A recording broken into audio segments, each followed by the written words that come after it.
Hi, I'm here today with Oreste Pompetti, who's Director of Forge in Melbourne. Oreste, welcome, and thanks so much for giving time for this chat that we're about to have.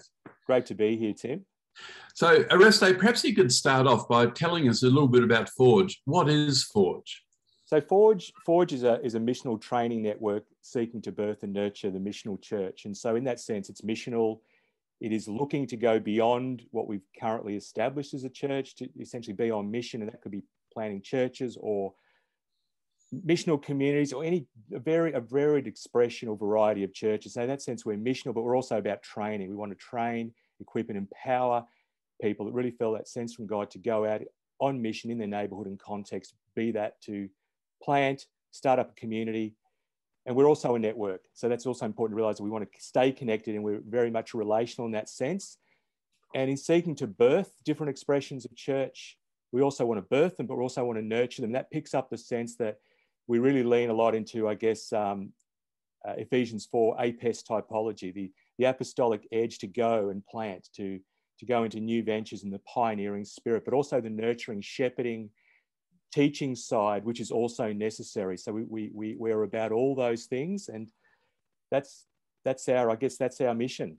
Yeah, that's great. So, Oreste, could you tell us how Forge actually came about? Tell us a bit about its history, its origins. Absolutely. So, look, Forge came about in the late 90s, and it came about as a result of, I guess, the work of Alan Hirsch and Mike Frost, and it started initially in Melbourne, but then across Australia. So it's very much an Australian birthed, I guess, missional movement by Alan and Mike, and it really Alan and Mike's response was to, I guess, the need of our context in, I guess, in the West in particular. We're all aware of the statistics about the church in decline, church attendance decreasing, all the values and so forth, and culture changing so much and so rapidly. So the whole question is, how does the church respond? How do we respond to engage people in our communities, in our different cultures, the variety of cultures we have? How do we engage them meaningfully with the gospel, with the good news of Jesus? And so Forge was birthed out of that desire to respond, to have the conversations and think, how can church be responsive in this cultural context that we live in, which is very different to the church, let's say, back in the pre and post Reformation times. And many of our models and approaches to church still are based on a church that was relevant hundreds and hundreds and hundreds of years ago. Yeah, no, that's great. So tell us a bit about what Forge actually does.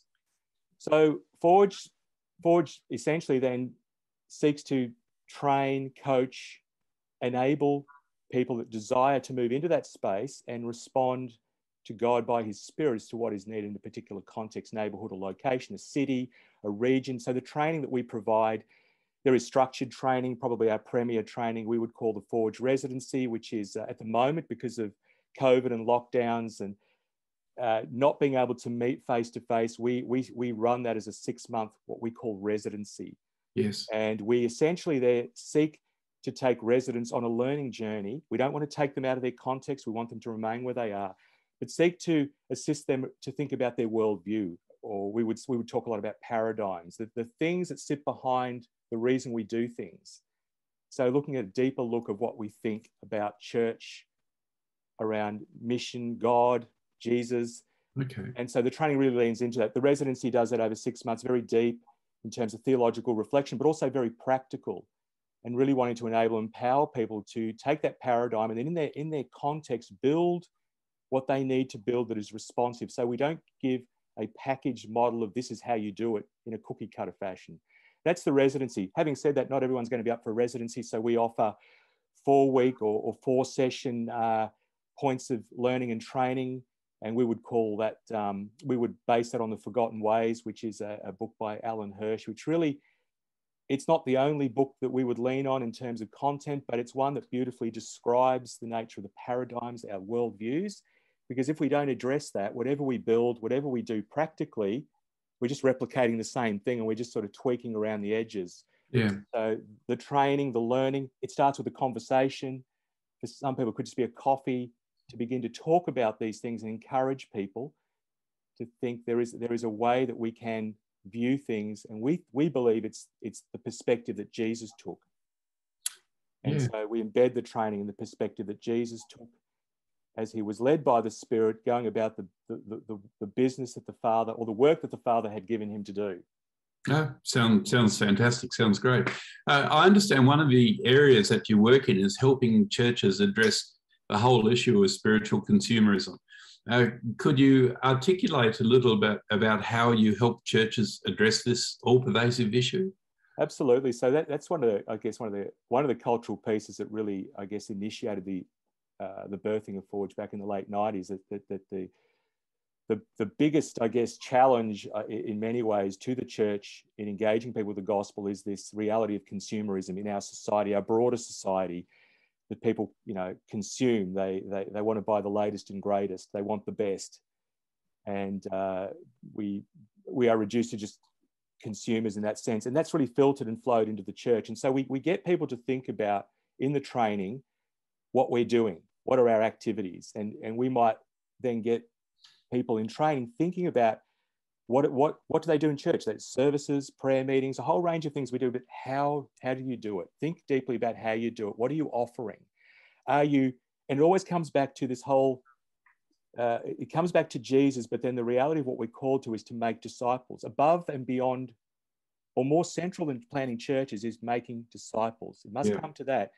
Making disciples that make disciples, which essentially is becoming followers of Jesus. Now, when we lean into what Jesus said, we will talk about the reality of discipleship is taking up our cross, denying ourselves, and following Jesus. Now, that's a hard sell in I want it easy and comfortable consumer culture. So at Forge, we would talk about that. We would unpack that and get people to evaluate, do you in your church services offer a consumeristic pathway of ease, of convenience, of safety in your church service? Or do you lean into what Jesus says about denying yourself? Now, most people would run away from denying self, taking up a cross. But we'll always come back to Matthew 11, verses 28 to 30. I think this really makes it clear. Jesus says, come to me, you who are weary and burdened, I will give you rest. Take my yoke upon you and learn from me, for I am gentle and humble in heart, and you will find rest for your souls. And he goes on to say, my yoke is easy, my burden is light. So denying yourself, taking up your cross is in reality, it seems counterintuitive, but it is the easy and light way. Consumerism would seem to be that, but it's hard and heavy. So we will talk about consumerism. In the end, it's a hard and heavy taskmaster, and it is one of the key idols that we bow down to in our society. And it has found a place in the church, and it is deeply embedded in the life of the church. Now, if people can't see that, we want to help them to see that. If they don't see that and recognize and respond, providing other, plug and play techniques or way to do missional community or plant churches, it's going to replicate the same old. And often what we find is Jesus isn't at the center. Discipleship is to something other than Jesus. Yeah, no, that's great. So that's essentially what we try to do. So there are quite a few different organisations that are around in the disciple making and church planting space at the moment. Perhaps not enough, but there are certainly a number. How would you differentiate yourself from the others?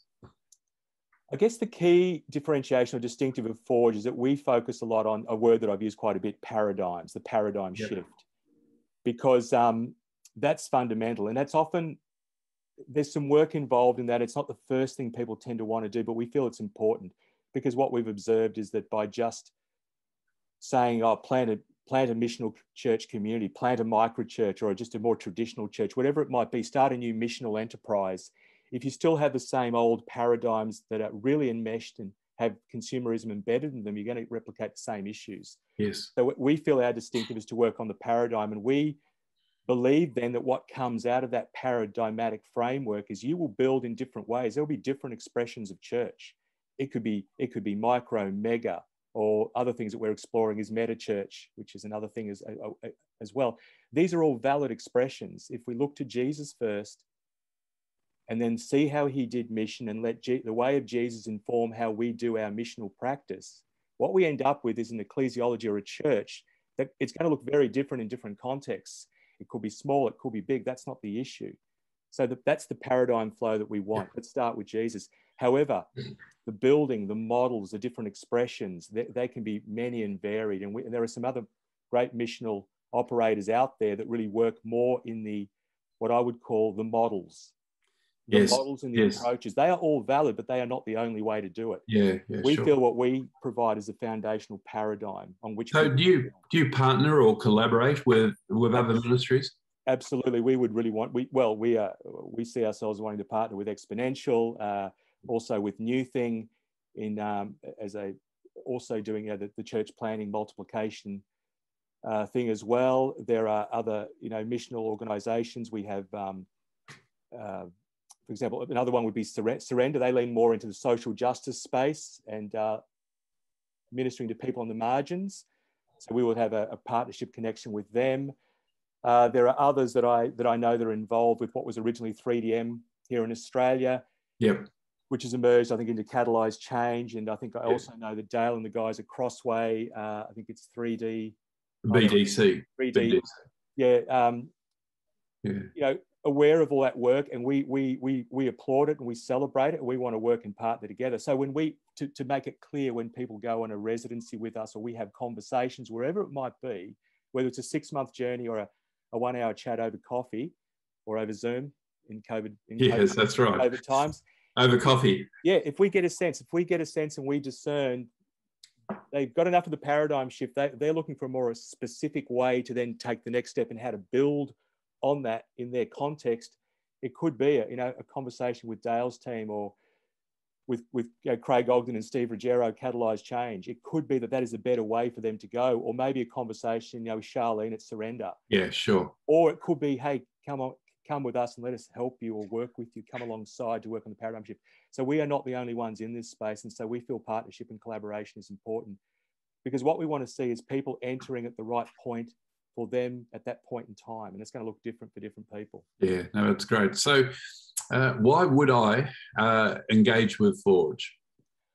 I believe you or anyone else would engage with us because we provide, again, that training, that encouragement around the paradigm shift. It will, what we have found is that people that have engaged with Forge are not only greatly encouraged, but their eyes open, and they all of a sudden they have that aha moment, like, I get it now. I'm not crazy. I'm not crazy.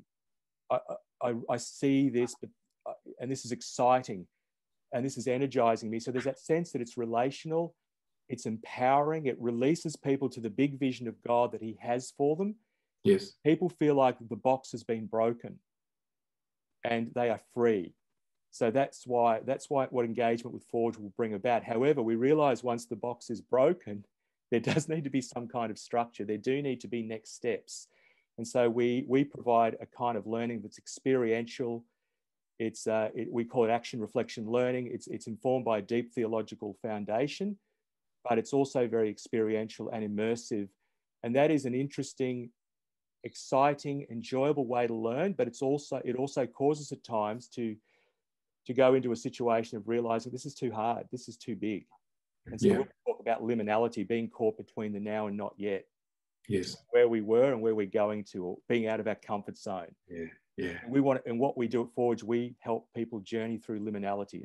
And at the moment, we're all going through liminalities with COVID globally. So that's a very distinctive thing that we do in Forge. We and in many ways, you can see that as, I guess, the shepherding that we can provide or assist people with, but at the same time, wanting to have that missional outward apostolic thrust as well. Yes.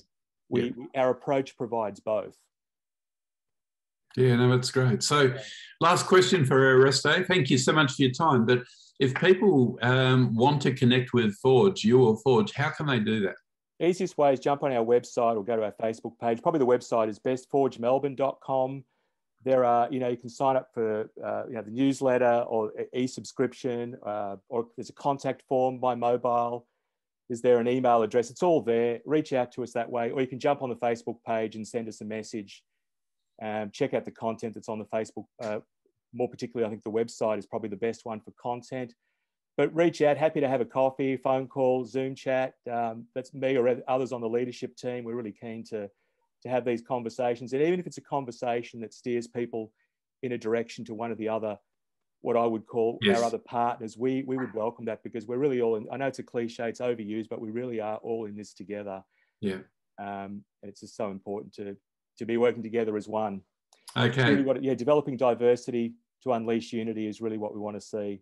And that's not just about Forge, it's even the work that you're leaning into, Tim, and with Exponential Australia. So we really celebrate that as well. And fantastic. Thank you for the opportunity to have a chat. Thank you, Oreste. Really appreciate you and appreciate the time that you've given. Be blessed. Cheers. Thank you. Bye.